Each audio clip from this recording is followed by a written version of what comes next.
Good evening, everyone, and thanks so much for joining us tonight. I'm Reagan Scott.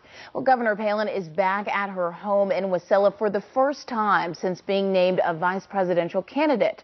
Earlier this evening, she arrived at Stevens International Airport after an extremely busy day.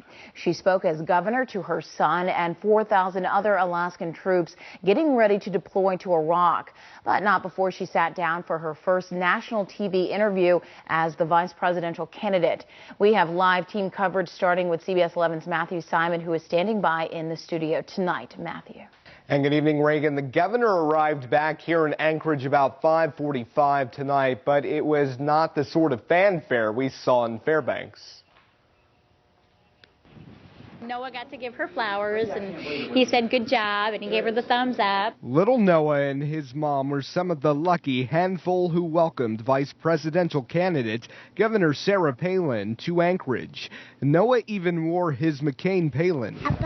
The stop in Anchorage short. The governor took no reporter questions as she, her family, and her motorcade left for the valley. Governor, let me start by asking you a question that I asked John McCain about you. The only questions today came in an exclusive interview with ABC's Charles Gibson. On this 7th, September the 11th anniversary, Gibson's focus was on national security, as Palin assured the country. I'm ready. National security is a whole lot more than energy.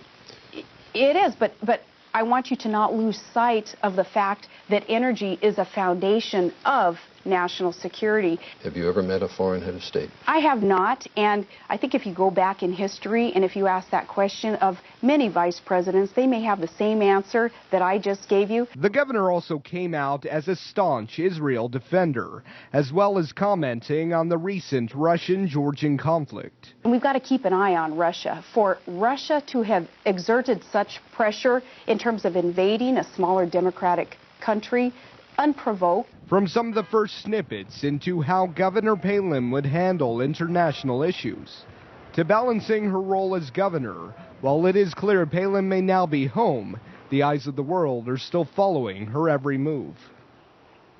And there will be a McCain-Palin Valley rally tomorrow evening from 5 to 7:30 at the Best Western Lake Lucille, and then here in Anchorage on Saturday there will be another McCain-Palin rally at the new Denina Convention Center that starts at 9:45 a.m. McCain campaign officials say Governor Palin will be at the Anchorage rally. As you saw, Governor Palin is now back home in the valley. Charles Gibson's on his way there too, where he will talk to the governor tomorrow about issues here at home, including the governor's Alaska track record. Live tonight in the studio, Matthew Simon, CBS 11 News.